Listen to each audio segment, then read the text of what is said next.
Welcome to MyLife, Chassidus Applied, episode 38. A guten Moed and a freilichen YomTov. This episode will be dedicated as a special edition, a special Shmini Atzeres and Simchas Torah edition. And is dedicated by Philip and Nancy Namenworth upon the occasion of their 33rd anniversary. May they have many, many healthy years together, and nachas from Lily and her husband, and may they have a healthy generations that will continue in the spirit of Chassidishkeit and Yiddishkeit. If you'd like to dedicate an episode of MyLife, please go to meaningfullife.com/MyLifeLive, dedicate/dedicate.php. As a continuation to last discussion, pre-Sukkos, so of course the theme of Sukkos in general is joy, Simcha. And we talked about it from many different angles. Being now that, as the Rebbe emphasizes, Mailim B'Kedesh, that every day of the holiday grows in our joy and our exuberance, to the point that it comes to an apex, to a climax, to its greatest heights in the last days of the YomTov, which is Shmini Atzeres, and even more so on Simchas Torah. As is the custom of Chabad, that there's a hakofis both on the night of Shmini Atzeres, the night of Simchas Torah, and of course Simchas Torah by day, making a 3-time hakofis. Hakofis literally means to make circles, to encircle the bima. Chassidus explains hakofis comes from the makifim, that you're mamshech the makifim into pnimius, both Shmini Atzeres and even more so on Simchas Torah. But before we go into the theme, I just want to read a few letters that I've received in response to the latest MyLife Chassidus Applied that I'd like to share with you. One writer writes, "Thank you for the wonderful broadcast. I'm learning Chassidus over 30 years and can say that you add a lot, even for someone that learned so much from good mashpiyim such as Rabbi Yael, etc. Keep up the good work." Another writer writes, "During the past several weeks, I have gone through a tremendous personal hardship, and as a result, I have started to reach out to Hashem to help me. Although I grew up on shlichus and know the proper behavior of a frum Jew, let alone a Lubavitch, I have always resisted Yiddishkeit. For many years, I basically went through the motions of frum life, completely devoid of real meaning, and recently, before the hardship, came to the intellectual conclusion that I have chosen to live this lifestyle, even though I am not sure whether it is true or has any real meaning. Quite recently, something happened in my life that shook me up to my core. I'm a young wife and mother of 2 beautiful children, and to make a long story short, I bit off more than I could chew, and when my dreams came crashing down in front of my eyes, I broke down. My core shattered. I was desperate for relief, and I knew that Hashem, Yiddishkeit, the Rebbe, was my answer. After reading some letters of the Rebbe, I've taken on some achlotas that I keep to every day, and I've also started to watch your weekly MyLife Chassidus Applied videos. I feel a strong need to let you know just how much these videos have helped me and taught me. They have provided me with an incredible amount of inspiration and have shown and given me ways through which I can connect and feel spiritually. I have invited Yiddishkeit back into my life in a meaningful and purposeful way. This Rosh Hashanah has been the most meaningful Rosh Hashanah that I've ever experienced in my life. Your video on how to prepare for Rosh Hashanah was amazing. These Aseres Yemei Tshuva are an experience for me like I have never had before. I cannot say now that I am all better and settled. I'm still healing from this experience, and I'm also adjusting to the many spiritual changes that I have chosen to make in my life. I just want to thank you for what you are doing, and I want you to know that you have made a real and positive difference in my life. May Hashem bench you with continued strength and inspiration to do your shlichus, and may be inscribed and sealed for a truly good year. Sincerely." And finally, a third letter. This past Rosh Hashanah Shir was so special. It was Chassidus applied not merely to specific issues that relate to some more than to others, but rather it was Pashat what Chassidus tells each and every one of us to do now, today. I hope not only over the Yom Tov, but also after, during the vacuum month of Cheshvan and on, you will grant some time each week to Chassidus Applied that relates to daily moment by moment of Chassidic living. And I join with another request you quoted: take a piece of a maimer and show how it relates to us. May the schus of the mishtatfim in your share bring the best ksiva v'chsima teva, l'shana teva u'mesukam. And I will Mitzvah Hashem, please God, begin doing exactly as was suggested a number of times. Actually take pieces and read them and apply different mamorim, different pieces from different parts of Chassidus. I've been doing it not always with the actual text, but nevertheless, it's always good to do it with the text, though I've cited the sources and so on. I wanted to share this not just to flatter our MyLife Chassidus Applied, but actually to encourage people to write, whether you want to write encouraging words or you want to write words of support or words of critique or anything, is welcome at meaningfullife.com/MyLifeLive. We have a forum, anonymous, confidential, that you can feel free to write. Now let's get to the topic at hand. Question number 1. What relevance does Simchas Torah have to my personal life? Another question. Is the dancing on Simchas Torah and Shmini Atzeres and Simchas Torah just a form of escape, or is there something more to it? Another questioner asks, why is Simchas Torah so important for our children? We see that we make special emphasis to take the children to the dancing. On Simchas Torah Day, there's an aliyah, especially called an orim for all the children. The only time of the year with children, even before Bar Mitzvah, are called up to the Torah. So clearly there's a special focus on that.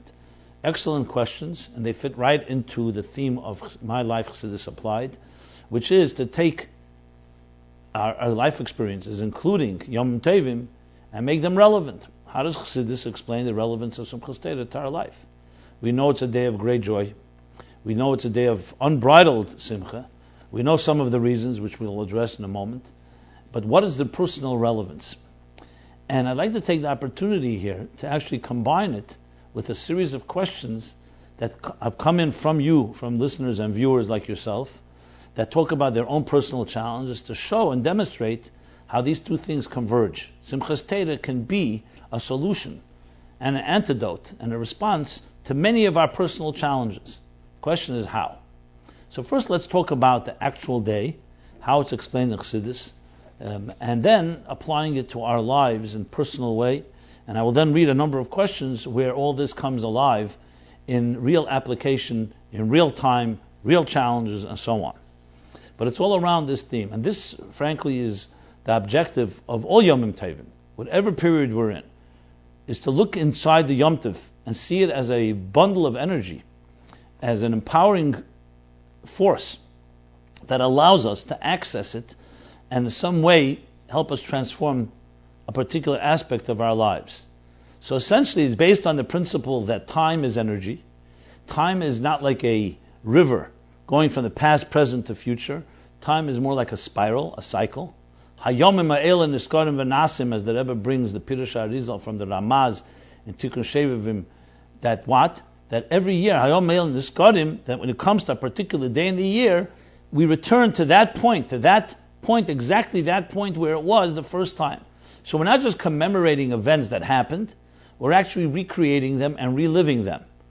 So if you think of it like a spiral in that sense, that it returns to the same point, but on a different axis, think of it like a spring.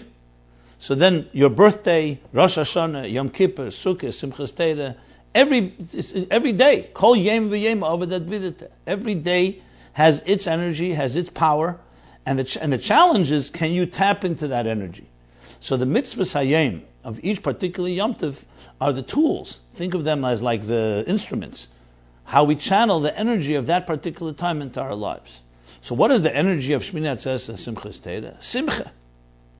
Even though all of Sukkot was Simcha, but here we're talking about a Simcha bli gvul.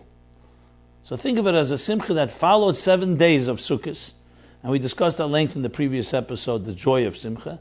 Now we're coming to the highest point of Simcha itself, the highest point of joy itself, the makifim, new levels of makifim, which is why we make the hakofis by Simchas Torah, Shmini Atzeres Simchas Torah. Hakofis symbolize, the circles of hakofis symbolize under a chuppah, and also by when we dance, the idea of makifim, igulim, where we make a circle, which is a circle, as we know, is a symbol of the infinite. A circle has no beginning and no end, has no top and no bottom. A song is compared to a circle.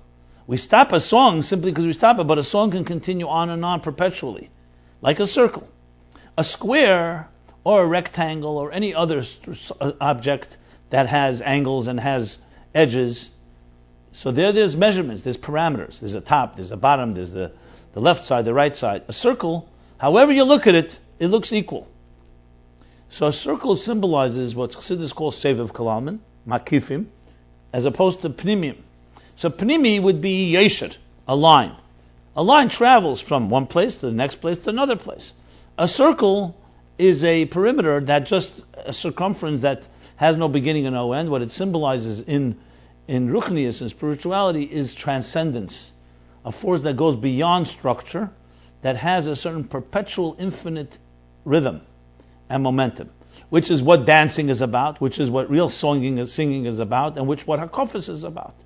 So after 7 days of Simcha, of Sukkot, which you can say relatively is Pnimi compared to the Makif of Shmini Atzeres and Simchas Torah. What that means is Sukkot too, joy in general is a Makif. But everything is relative because you can always have, like he says, L'kutei Torah V'eschan and V'yidaita. He says that Pnimi and Makif are relative to one another. What that means is that which yesterday was beyond you is today integrated and internalized.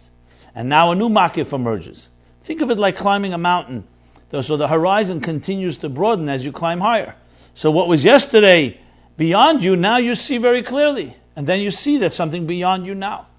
But in the words of the Baal Shem Tov, in another context, he said that for every question, I have an answer. And for every answer, there's another question. So it's a continuous journey. What does that mean in our personal lives? It means that we need to have both integration and we need to have transcendence in our lives. Integration means when something is internalized. You relate to it, it personalize it, it's customized, it's tailored to you. A transcendence is an experience that's beyond you. It evokes awe. And as we've discussed in previous episodes, including the previous one, for a healthy balance in any area of life, whether it's relationships, whether it's even with yourself, you need to have that tension and resolution, sometimes called Ratziv V'Shuv, that comes from integrating something, but then knowing there's something more to reach. It's called healthy angst. The doctor I know, a cardiologist, he comes to my classes from time to time, and he has a lot of difficulties in his life, and he tells me, I wish I could just have complete animal bliss, complete calm and relaxation for one day. So, tongue-in-cheek, I said to him, do you mean like a straight line? So he said, no, not like a straight line. A straight line, as we know, a cardiogram that's a straight line, God forbid, means a stopped heart. It's death. A cardiogram has to look like waves, perfect waves. However, when the peaks are too high and the valleys are too deep, that's when you have anxiety and an unbalanced life. What you want to have is a perfect wave. Perfect wave is exactly that. You integrate and then you reach higher.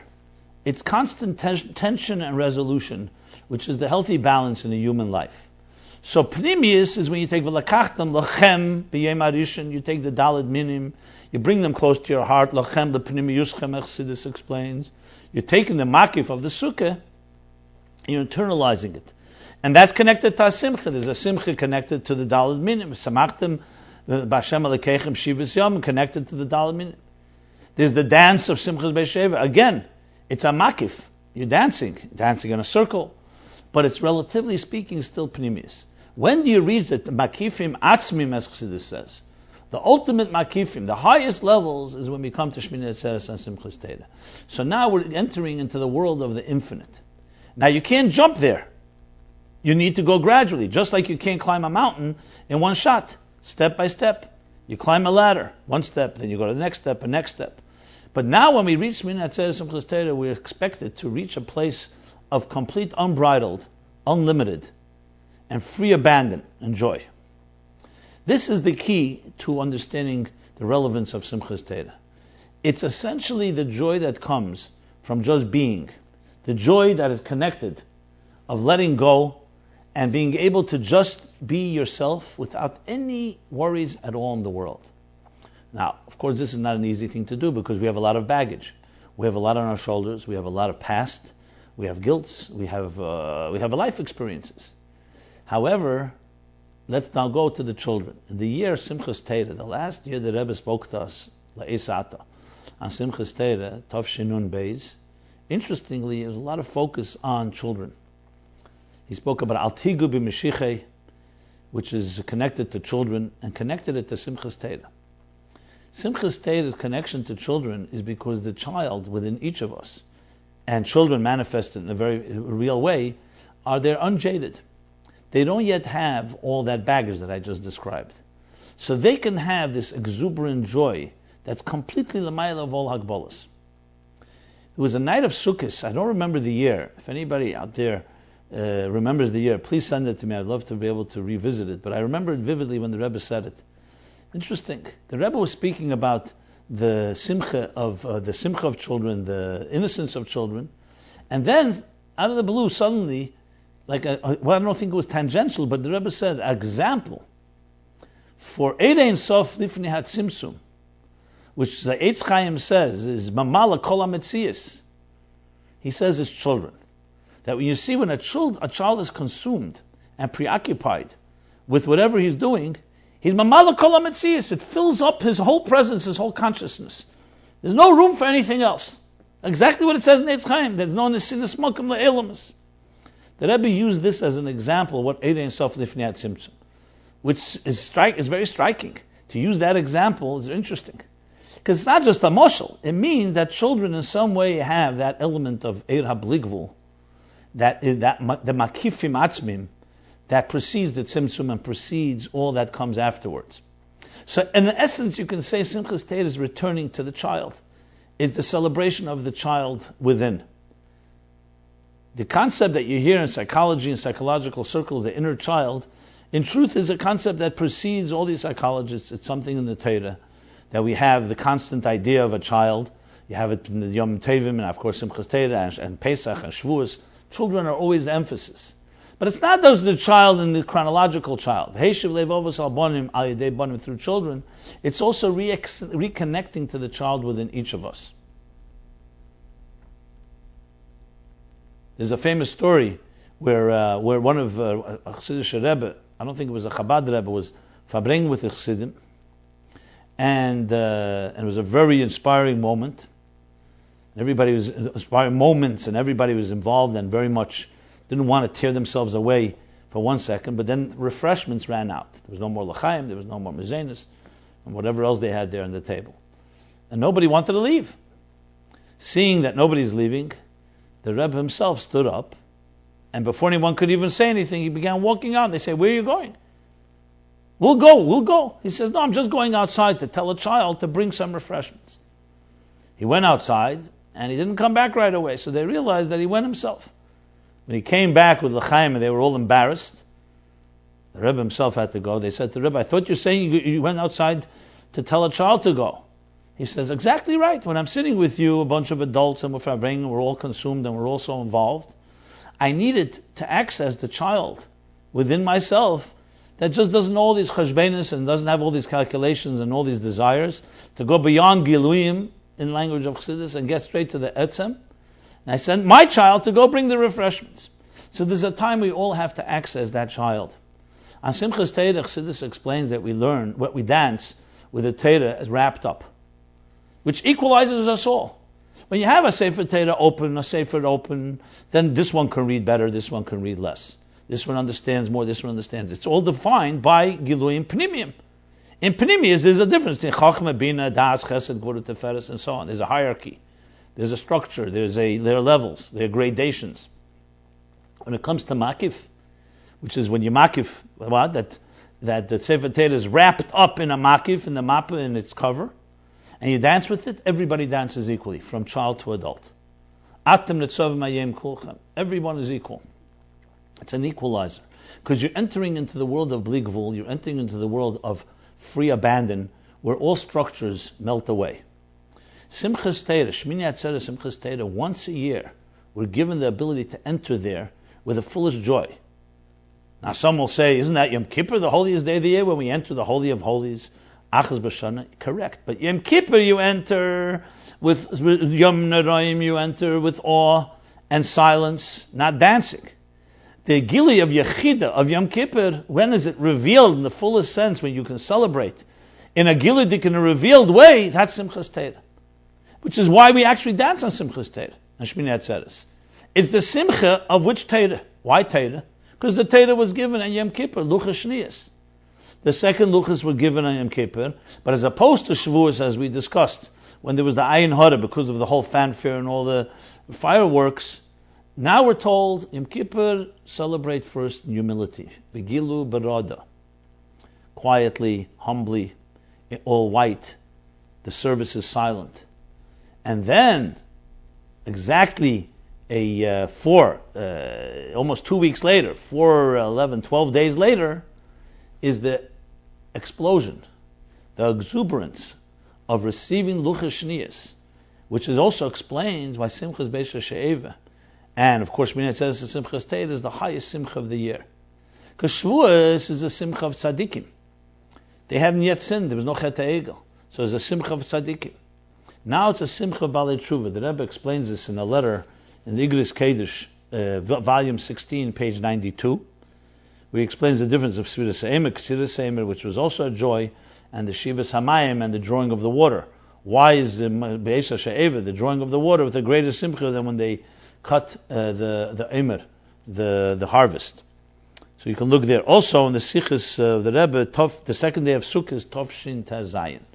Yom Beis the Chag HaSukkah is Tovshin Tazayin, as well as this letter that I just referred to, which is from Mar Cheshvan Tovshin Chai, which is the volume, as I said, volume 16, page 92.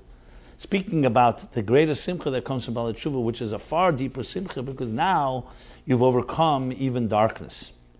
So then there always has to be care taken when you have joy, because when there's joy, there's always the negative sides can come and challenge it.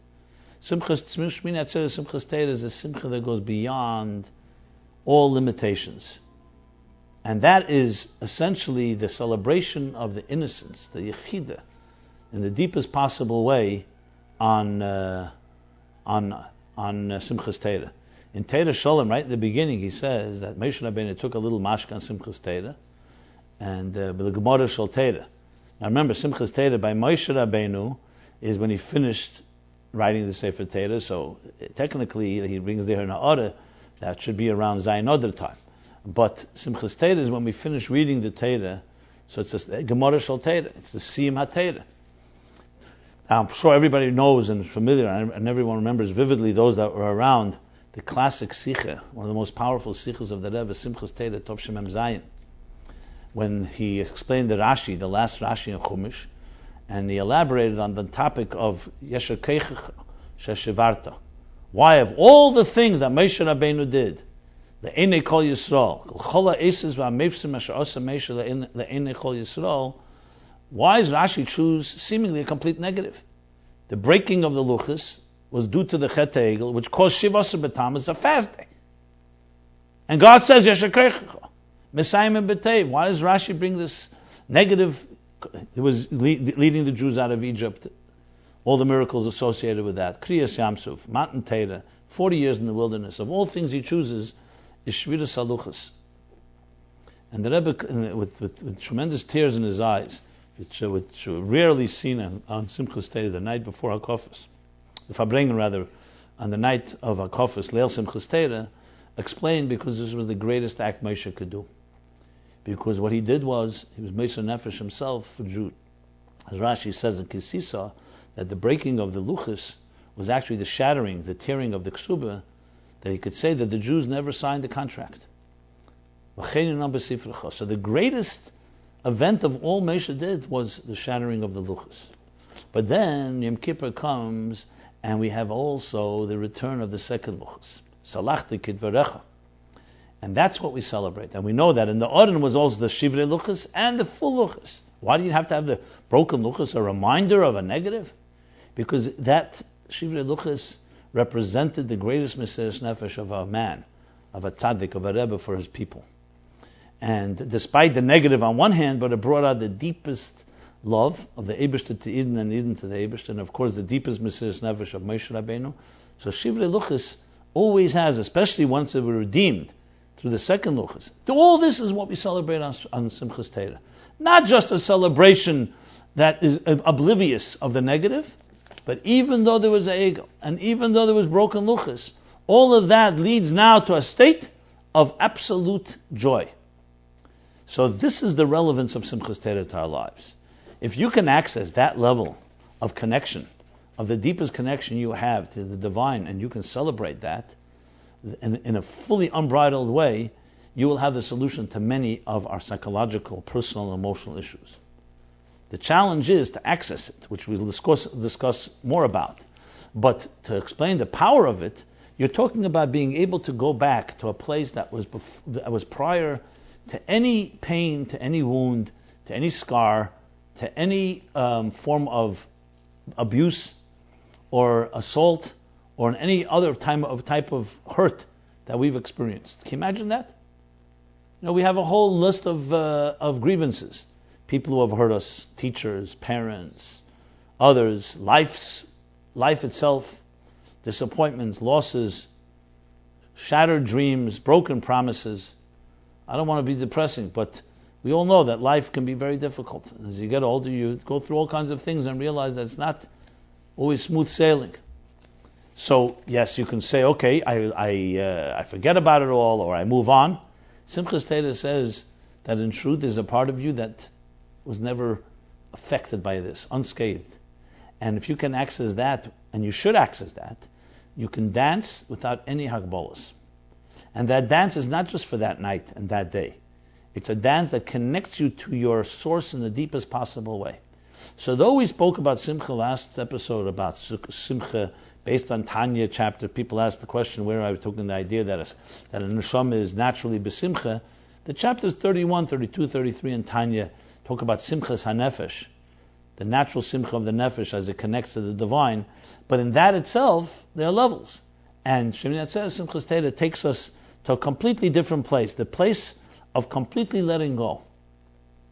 Letting go as if there was no yesterday, there's no tomorrow. You completely go to another place. Anyone that was by Hakofis with the Rebbe felt that experience. The challenge was to continue and perpetuate it afterwards.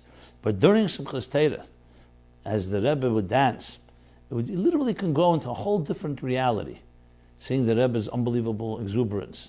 The Rebbe's literally going out of Hagbolas.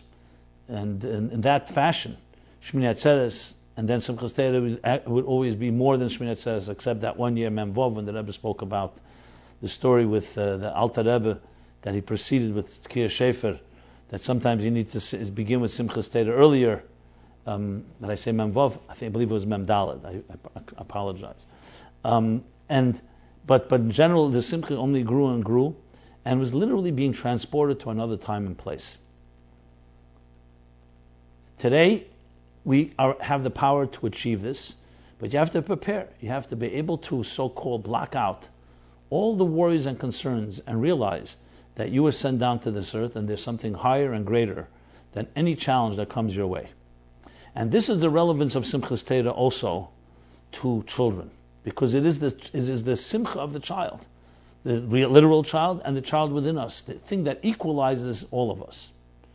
There's the classic Torah of the Baal Shem Tov that the Rebbe brings often, Chassidus brings on Tfilah La'ani and L'fnei Hashem Eshpech Sichi, where he talks about why Tfilah La'ani, why pray like a pauper. And he gives the analogy of the two people invited to see the king. One was an educated, literate aristocrat. I believe I shared this Torah a few weeks ago, but it's appropriate here as well. And the second was an illiterate peasant. The big day comes, this once-in-a-lifetime opportunity to meet the king. So the aristocrat, the educated, literate, intelligent individual comes into the king's palace. He never saw something like this. The beauty, the grandeur, the majesty, the collection of literature, of music, of art. He gets so preoccupied and so taken, mesmerized by all this glory, by all the king's majesty, he misses his appointment. Then comes the pauper, the illiterate pauper, doesn't appreciate any of this, walks right through all those chambers, right into the king's inner chamber, and spends all his time with an appointment. And he asks the king for everything, including to appreciate all these giluyim, all these revelations. Says the Baal Shem Tov, when you stand before God, L'fnei Hashem eshpech sichi, stand like a pauper. Suspend, this is not an advocating illiteracy, suspend your sophisticated tools, suspend your intelligence, suspend all what you appreciate, and just allow your posh pshittas, like he says elsewhere. The pshittas of a ish poshet touches the pshittas ha'atzmus. which means we all have in ourselves a place that is so simple, unjaded, pure. So, that place where you just can cry for no apparent reason, where you connect to that type of innocence that transcends and precedes all that we've gone through in life. We all have moments like that. This is Simchas Torah, touching the etzem, the posha, the pshitus of the individual, the pshitus etzem. And in that we are all equal. There was somebody once who suggested, by the Rebbe suggested he should learn Tanya. He started learning Chassidus. What should he learn? Tanya. A few months passed, and he comes back to the Rebbe, and he says to the Rebbe, I believe it was before the Nesias, before Tafshin Yud, and he says to the Rebbe that, the Rebbe says, how's it going? He says, Tanya, I can't understand anything. So the Rebbe said to him, no, that's a good beginning. And then the Rebbe smiled and said, in nicht verstehen sind wir alle gleich. In not understanding, we're all equal. In understanding, there's a difference between this one and that one. And not understanding, you're talking about a ruchem eretz midah rechav min hayam. Bli gvul. Compared to bli gvul, the highest gvul and the lowest gvul are all equal. So there is a need to have giluyim and need to have ishtalshus and a structure, as we said, yesher pnimius. When it comes to a real makif is an equalizer. So we need both. Simchas Torah is the celebration of the makif. It's a celebration of the child. It's a celebration of the pshitus, the innocence in each of us, that is tmimus, the simplicity that is without calculations, without deviousness, without duplicity, without all the dichotomies and dissonance in our lives, a pure, seamless place. Can you access that? That's the question. Simchas Torah says absolutely yes. However, you need to do something about it. You have 7 days before. Now we're at the end of Chol HaMoed Sukkos, another few days, Hoshana Rabbah coming up on Tuesday. And then comes Wednesday night, and Wednesday night, Thursday will be Shmini Atzeres, Simchas Torah Friday, and going into Shabbos. So we have the opportunity, the energy of this time is the energy to access Pshitas HaEtzem, and to dance accordingly. To dance like there's no tomorrow, like no yesterday. That's its power. If you could access this, you wouldn't ask the question, why is it relevant? It's relevant because this is what makes us tick. This is who we really are. The rest of it is a whole bunch of sophisticated smokescreens and tools and structures. Yes, we need to go. We have relationships, the different masks we wear as we meet different people. But if you want to get to the core you, Simchas Torah is the celebration of the core etzem, the equalizer. Now, obviously, you'll say, one second, what do you mean equalizer? Don't we all have different cores? Of course, each of us have a core. But there's something that equalizes us all because we all have a core. And be'etzem, b'sheira sharshe, in the root of all roots, obviously all neshamas go back to that same root. And that's why Shmini Atzeres we say, Ano malke b'lechidehi. The famous mashalim that we find in Rashi and Medrash, that took 7 days of Sukkos, correspond to the 70 nations, which is why we bring 70 paras, as we say it in Shalom Parim Svasein, we say it in the prayers. Shmini Atzeres, ayel echad par echad, one, corresponding to the one singular Mika Amchi Yisrael Goy Echad Ba'aretz, the one singular nation. Because after partying for 7 days, the Eibishter says, before we part, Kosh alai pridaschem, not I part from you, the parting that you will be parting and not recognize or see me. Let us celebrate 1 day together. Oneness. Yechida liyachdach. A oneness of us, myself and you. The etzem of Elikus and the etzem of the Id. And we do that Shmini Atzeres, and even more so on Simchas Torah. So it's a connection to the core being of who you are, and an opportunity to free yourself from all the baggage. Now, if you bring all that baggage in, and you bring all the past and all your habits, and you just see this as another day, then it's just escape. But that's not what Simchas Torah is meant to be. It's not meant to be escape. It's meant to actually connect to the real you. Like that famous story where one of the Chassidim, who was in business, so he used to dress like a Chassid, and then he started dressing modern. So he told the Tzemach Tzedek, I think it was it Tzemach Tzedek, the Rebbe Rashab, not sure. And he said, what happened? He says, I don't want to be a hypocrite, Rebbe, anymore. I'm in business, I'm dressing now the way I'm meant to be. So the Rebbe said to him, I thought it was the other way around. That when you dress like a chassid, that's the real you, and when you're out in business, that was the hypocrite, so to speak. That was not the real you. You're telling me that's the real you, and the chassid is the not real you. So the real you is the day that we act, the connecting to the real you, that's what Simchas Torah is about. So now the question is, ask yourself, who's the real me? Sometimes it can lead a little sadness when you start thinking, where have you wandered off to? Ayeko. Ayeko, the big question asked to Adam in Gan Eden, where are you? What have you done with your life? I don't recognize you. What has happened to your core? Who's the real you? That's the Simchas Torah challenge. Like anything in life, you want it to be personally relevant, you have to allow it to speak to you in a personal way. And now's the time to ask that question, not to wait. When you ask that question now, and you want, with true sincerity, to access that level, you'll access it. And then it will be a celebration that will not just transcend your life, but can access that connection and integrate it back into your daily life afterwards. So now let us apply this to some real questions that were asked, that were not dafka connected specifically to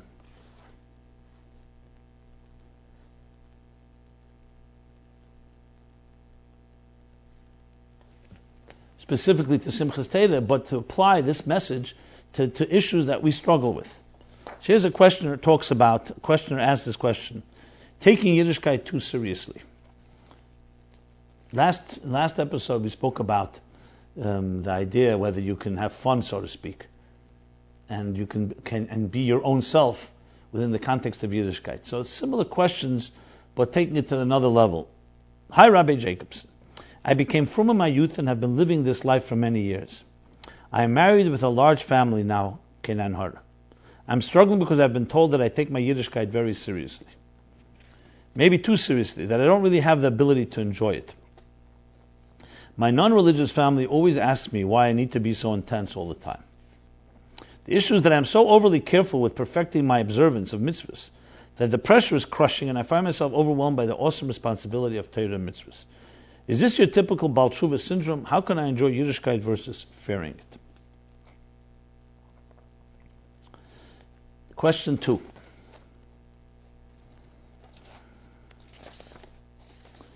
Is religion compatible with being free-spirited? It seems that religion is all about dogma and rules. You need to give up your free spirit in order to serve God and fit into the community. While this may have many benefits, it doesn't seem to go together with that free-wheeling spirit of a human being. Okay, let's take these two questions and address them in a Simchas Torah type of response. As I said in the previous episodes, and I've said many times, one of the beautiful and most powerful, eloquent, poetic concepts in Chassidus is the understanding of Hashem Echad. Hashem Echad. Shema Yisrael, we say Hashem Elokeinu, Hashem Echad, the unity. So this isn't just meant that there's one God and not many gods, God forbid, monotheism. It means there's one reality and not many realities. It's a seamlessness. That the material world and the world in which we occupy and our personalities and our identities can be seamlessly integrated with the divine itself. There's no state reshuyas, there's no two separate worlds. When Herbert Wiener, the author of 9.5 Mystics, was by the Rebbe in Yechidus, he writes in his book, one of the questions he asked the Rebbe says he looks in the eyes of Bochrim, and he says he sees a naivete. That was the word he used. And the Rebbe responded very interestingly and said to him, it's not naivete that you see seamlessness. They don't have two worlds. Which is a very interesting response, and it actually captures the essence of what Hashem Echad is. Without criticizing and without comparing, but when you look around at most schools of thought, outside of Judaism and within Judaism, there's compartmentalization is always an inevitability. Because how do you reconcile different realities? Faith and modernity, technology and Torah, our personal lives and our work lives, our internal inner value system and that which we need to conform to in the marketplace. The list goes on. What most people do is either they struggle with conflicting voices and conflicting interests that are tugging at them in different directions, or they compartmentalize. Compartmentalize means, in other words, the first thing would be a form of fragmentation. Compartmentalizing means you have a compartment, 6 days of the week you work, and then 7 days Shabbos.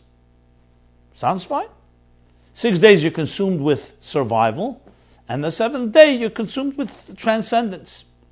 Or in more secular terms, you take off a weekend to read a book, you travel, music, art, romance, love.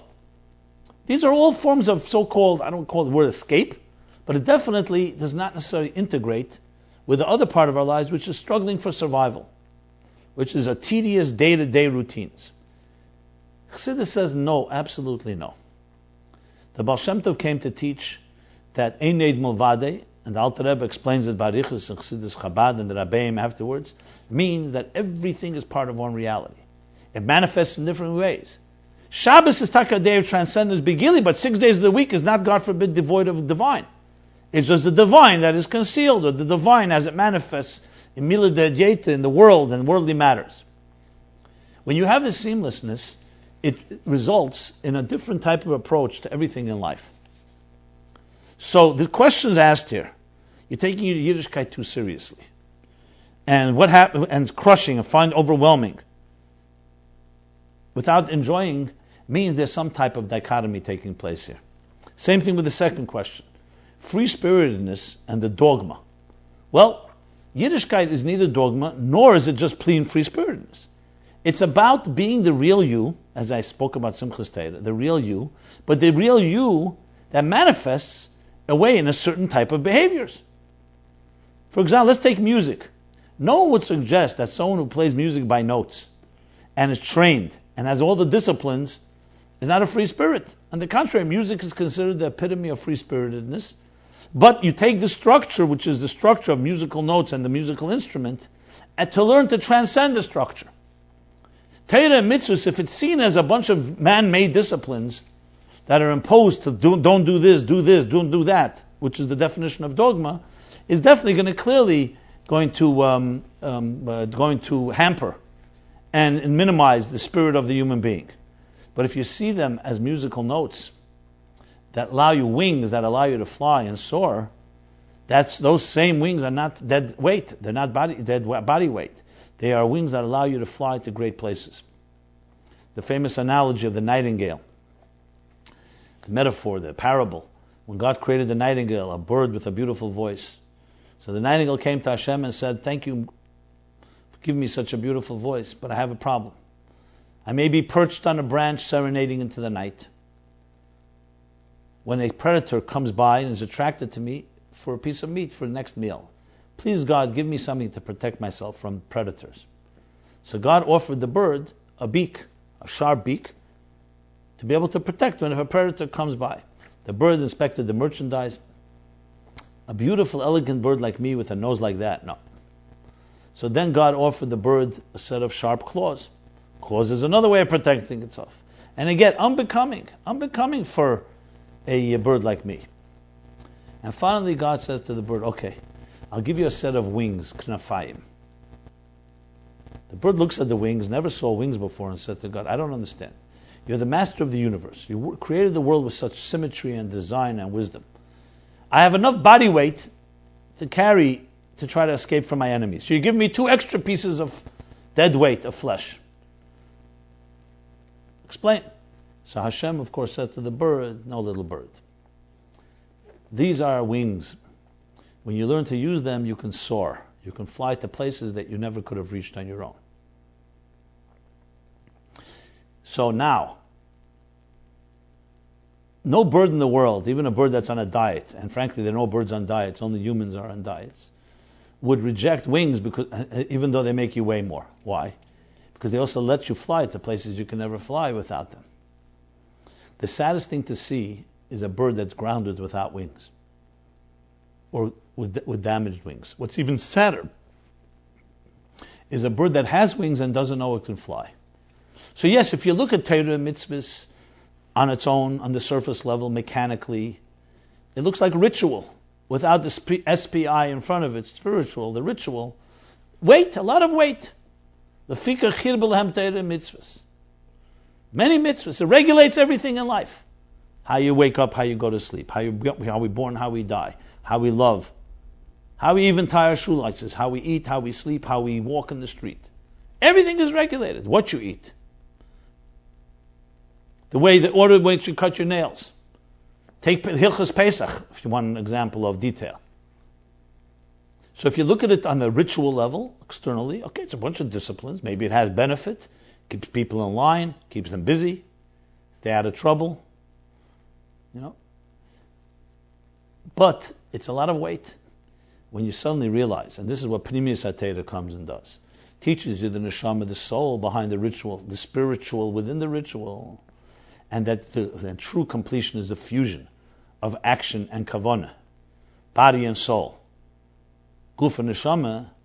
Suddenly all these so-called techniques, all these disciplines become musical notes that come alive, allow you to fly to places you can never reach on your own. That's the challenge. I'm not suggesting all of us are there. That's why there are these questions. But when a question is asked that you seem too intense, your Yiddishkeit doesn't seem like it's part of who you are, is because there's probably a struggle going on in this integration, in this seamlessness, in this internal unity. Simchas Torah is exactly for you. This is a time where you can ask yourself that question. Not necessarily in a contemplative way, as I said before. Simchas Torah is not about sitting and learning even Chassidus, but it doesn't mean you shouldn't learn a Maimer Chassidus right before Simchas Torah or even the night. To understand what Makif means, you're reaching a place that's meant to be integrated with your entire being, entering into the real you, and allowing that to become the natural extension of yourself, not something superimposed and not just some type of burden. The same thing with religion being compatible with free spirit.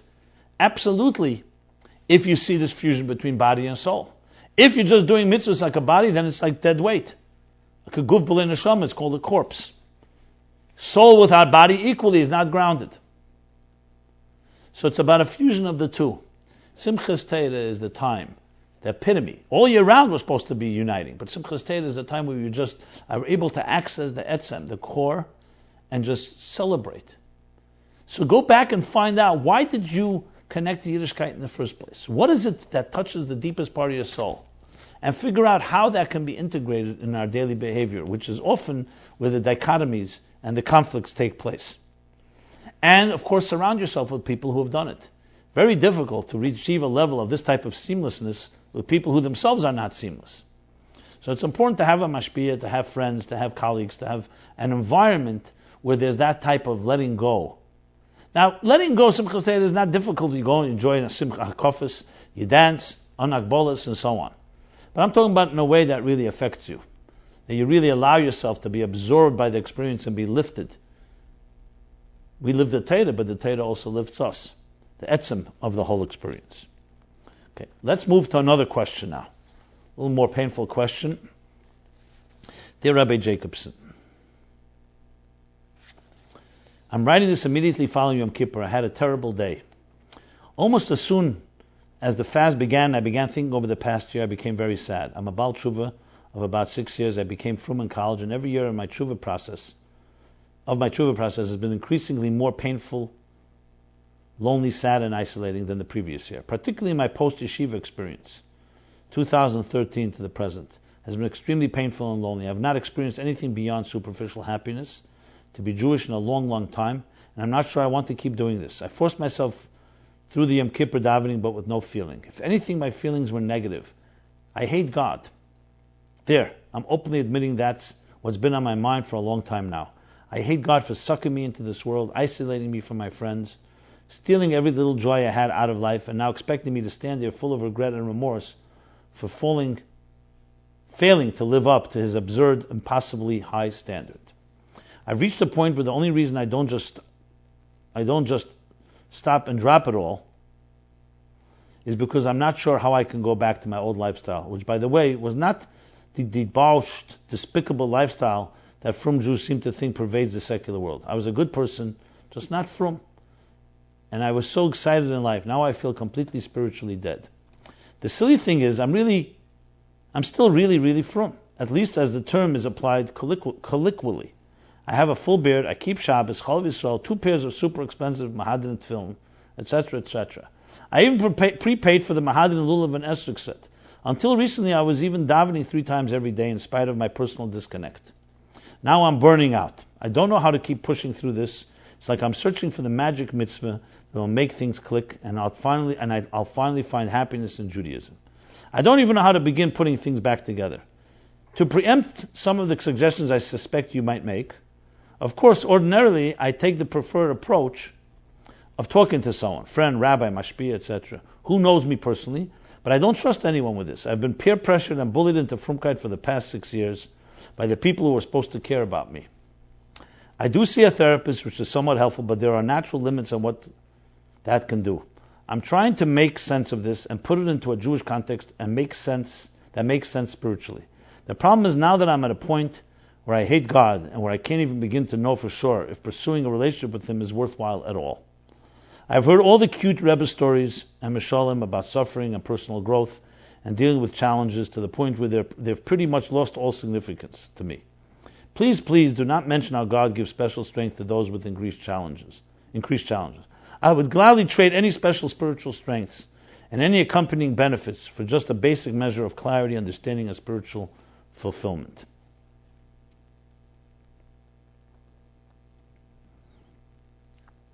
I'm sure I can go on like this, but I'm not sure I can really add much clarity to my feelings and issues. I obviously don't want to feel this way, and I'm looking for a way out of the quagmire. I don't want to hate God, and I hate the fact that I do. Okay, blunt as it gets, and delivering, as we've always said, uncensored material. And I apologize if this offended anybody, and if you feel that viewer discretion necessary, please. Obviously, you can feel free to show it or not show it to whoever you want, to any of your children and so on. But it's a very honest question that came in, and I felt I should address it. Because above all, if Chassidus cannot speak to things like this, then what does it speak to? Only when things are going well. So I speak to you from my heart, whoever asked me this question. I don't even know if it's a question, but definitely you wrote to me. I feel Hashgacha Pratis to respond. I go back to what I said earlier. This is not about trying to preach Judaism and mitzvahs and trying to impose anything on any person. Frankly, the way it works is like this. God created the universe. He created human beings. He gave Torah and mitzvahs not as some type of afterthought and some type of like discipline for people in their drives and their temptations and their Yetzer Hara. Torah and mitzvahs are the tools to actualize as a human being and as a Jew. If you do it correctly, it's becoming and discovering the real you. I go back to that mantra, that line that I keep using here connected to Simchas Torah. Is the real you. We're talking about accessing the real you as opposed to the imagined you. Who you really are as opposed to who you think you are. And my words to you are, remember this, if anything, Yiddishkeit and God are helping you become your real self. Now, the fact that you're struggling with this is reality. I'm not going to start telling you, as you said, that the one with the greatest challenges has the most strengths. It's reality. Life is not easy. Let's start with that. That's what I'm going to tell you. That you did not suggest. Life is not simple. Especially if you're a sensitive human being, and you're not in denial, and you're not escaping into mediocrity and to other forms of conformity, you're going to be facing challenges like this. We all face them. We all have crisis of faith. God, after all, created an agnostic universe. Innocent people die. There are people suffering.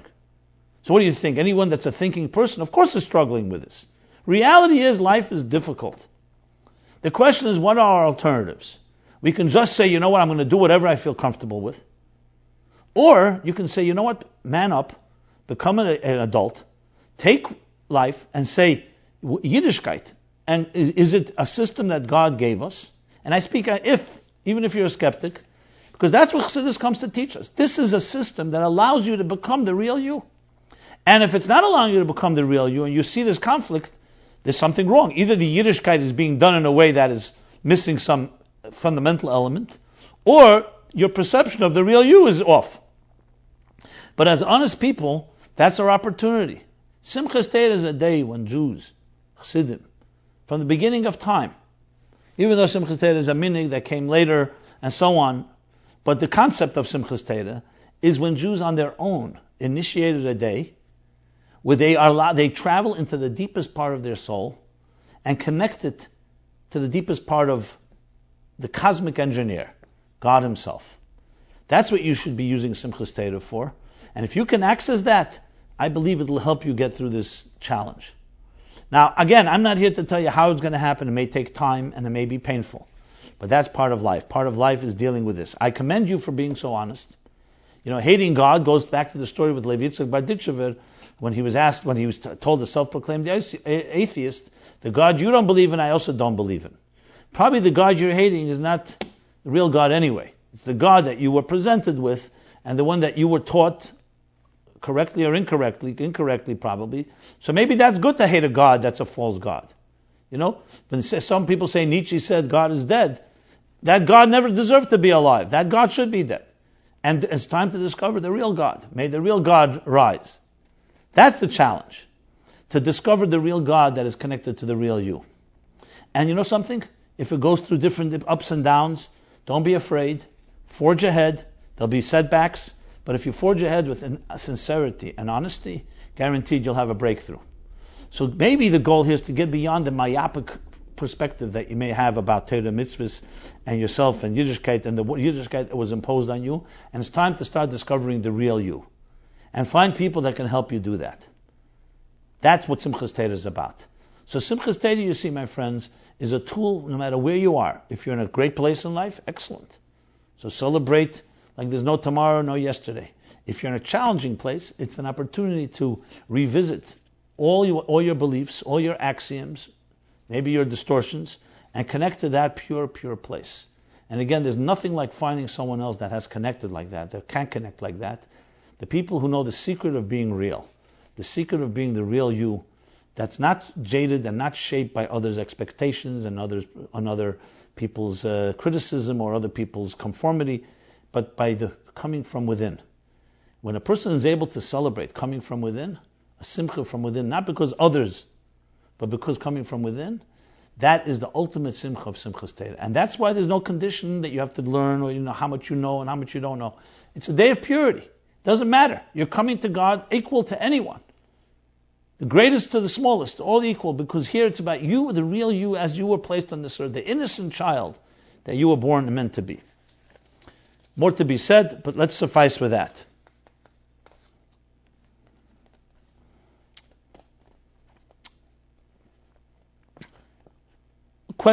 Other questions about staying calm and preparing for this 3-day YomTov.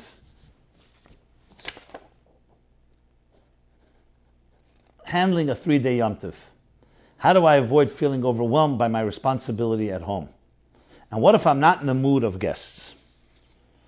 I'm a micromanager. I need to dictate everything and everyone around me and have a hard time receiving input from anyone else. It's really frustrating for my husband, who feels that I'm very bossy and that I never accept his suggestions or refuse to take direction from him. I know it's a problem, but every time I try to work on it, I fail, and it's really destructive behavior. For example, if I had a plan in my mind and it gets thrown off for whatever reason, my baby doesn't take a nap on time, or we're running late, I get completely overwhelmed, flustered, and lose complete control of the situation. What can I do? Another question. Hi, Rabbi Jacobson. One of the midas a chassid works on is controlling the heart. It's an easy idea to learn about, but in practice I find impossible, especially under pressure situations. With all the 3-day YomTovs and preparation required this year, I find myself in a constant state of panic, which I can't help but take out on my children and spouse.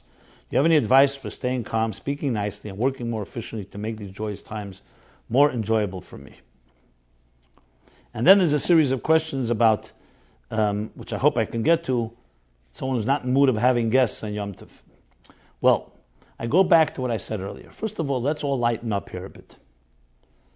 Sometimes intensity itself becomes too intense and just exacerbates the problem. Let's lighten up. We're in the middle of YomTov Sukkos. It's Zman Simchasenu. It's a time we've been forgiven of everything, Rosh Hashanah, Yom Kippur. It's a time to celebrate. So maybe it's a time to just stop focusing on all these demands on us. Let go, kick off your shoes, and just look at your children or child and smile for the gifts that you were given. Sometimes you have to pause. A lot of what I hear in this tone is someone who's trapped by their behavior, their habits. I know it's not that easy, but that's exactly what YomTov is about. It's meant to let go. It's not meant to become more. And talk to your husband about it, or talk to your wife about it, whoever you may be, and say, let's do this together. Let's sit down and make a plan that doesn't overwhelm us. So let's just start becoming practical about it. That practical is essentially about allowing ourselves to celebrate properly. So that's on a very basic level. On a deeper level, as I said earlier, it's a time to introspection of figuring out who you really are. And not so much the details. When details become the priorities of your life, there's always going to be problems. You have to get back to the core of who you are, why are you here, and then look at the details. And something, if you know what, if you're not so in the mood of so many guests, maybe don't have guests every meal. I don't want to start getting into the area of halacha and mitzvahs that you need to have guests and so on, but frankly, someone's welfare and shalom bayis and someone's personal well-being is as important as having guests. It's also a mitzvah. So you have to balance the two. So I'm suggesting, first of all, just lightening up and not letting the load get to us to that extent. Now, I think this is the way to do it, is to do it with your partner and to do it with a discussion and think about it. Prepare properly and anticipate. Should there be a pressure situation, find a preemptive plan, a plan that you planned beforehand. Go for a walk, find a babysitter. There's always ways to get yourself out of a pressure situation. Don't allow your habits to become the controlling force. Now, I know, as I said, it's easier said than done, but I'm trying to give the best instructions, best suggestions on a YomTov for how we should approach all these type of things. And it goes back again. A YomTov is meant to help you express your neshama, express in delight your celebration that God is here with you, celebrate the purpose of your life, celebrate your very being, your very essence of who you are. Allow yourself to celebrate that. And I think if you get out of the ritualistic so-called habit, actually guests can actually be a benefit, a different type of conversation. Don't allow YomTov to become a series of routines, monotonous routines, because they tend to become static and help you stagnate, and they help reinforce old patterns. The worst possible thing is for a mitzvah to reinforce old patterns. But the whole point of a mitzvah is yir beinecha chadoshim, that it should always be with new vitality and new dynamic, new energy, new robustness. So make sure that you introduce into this YomTov something new. It can be a new conversation, it can be a new minig, it can be a new song, it can be something new. Do not do things by rote. Okay, you know what menu did I use last year, and let me follow it. And call other people, what do you do now, what do you do then? That all tends to begin to just, as I said, reinforce old, static behavior, which is like an infection, begins to fester, and then it just becomes a bunch of routines, which undermines and is actually a desecration of the whole power of a mitzvah, which is to be wings and to soar. Figure out how a mitzvah can help you soar. The mitzvah of sitting in the sukkah these last few days, the mitzvah of Hoshaina Rabbah, the sweetening of the judgments, the mitzvahs of Shmini Atzeres and Simchas Torah. Take each one of them, try to figure out a way that it's freeing. And Chassidus, of course, Chassidus Applied helps you do that, because that's what Chassidus does. It takes the mitzvah and teaches you the neshama of the mitzvah, the soul of the mitzvah, the wing, the musical note that's within it. Because time is run short, I covered, I believe, most of what I'd like to have addressed. I want to wish everybody a very, very freilich YomTov. It should be a Shana Rabbah, and then a Shmini Atzeres, and a Simchas Torah, beyond any measure and beyond all your expectations. Let go. Let these days just let go of all the layers, of all the shrouds, of all the masks, of all those projected imagery that we so often addicted to, and be yourself. And this year, as we enter right into Shabbos Bereshis, as the Rebbe emphasized, 3 days, Shabbos Bereshis would be a Farbrengen by the Rebbe. The Simchas Torah Farbrengen that was usually would have been on Friday, would be a short Farbrengen on Friday, besides the Thursday night Farbrengen before Akofis. Shabbos Bereshis, there'd be the regular Farbrengen 1:30, and there'd be another Farbrengen before the Shkia, which was the Hemshech to Simchas Torah. So it was one big flow. So Shabbos Bereshis becomes an extension of 3 days, and let these 3 days not be a burden of 3 days, 3 days of opportunity of just being yourself. We have an extra day to be that way. And for this to be the case, you have to do things that are different. Maybe a very freilich YomTov, a Simchas Torah, which is the Rebbe's Ushpiz. If all the days there's Ushpizin, the 7 Ushpizin, so the 6 Ushpizin ends on Shmini Atzeres. So then the 7th Ushpiz is Simchas Torah, the Rebbe's day. May it be a day where we celebrate, and as I said, completely beyond, unbridled, unlimited, without parameters, and a day where we finally have the Simchas HaGeula, dancing together with Mashiach Tzidkenu, and we shall celebrate with all our loved ones and with the entire world in one exuberant dance that has no end, Yem Shekule Mashke, that as the Rebbe brings some Vukacha from the Rebbe Marash, in the name of the Alter Rebbe, in a celebration that is without any limitations, celebration of the soul, celebration of who you are, the real you, the real me, the real essence of each one of us. And make sure to bring your children into it. Let them use the opportunity. Don't just do it mechanically. Explain to them the power of Simchas Torah, a day that Jews chose at their own volition to connect to God, as opposed to the mitzvah of Sukkot, which is in the Torah, Simchas Beis She'eva, which is in Torah Shabbal Peh. What is the deepest love? The deepest love is when you initiate it on your own. And that's what the Jews did on Simchas Torah, the deepest love of them all, the greatest simcha of them all. So until next week, which will be the day after Shabbos Bereishis, everyone should have the Simchadik time, complete Simcha, and I look forward to continue the series MyLife, Chassidus Applied. Will be episode 39 next coming Sunday from 8 to 9 p.m. Everyone should have a very freilich and good YomTov. Thank you very much.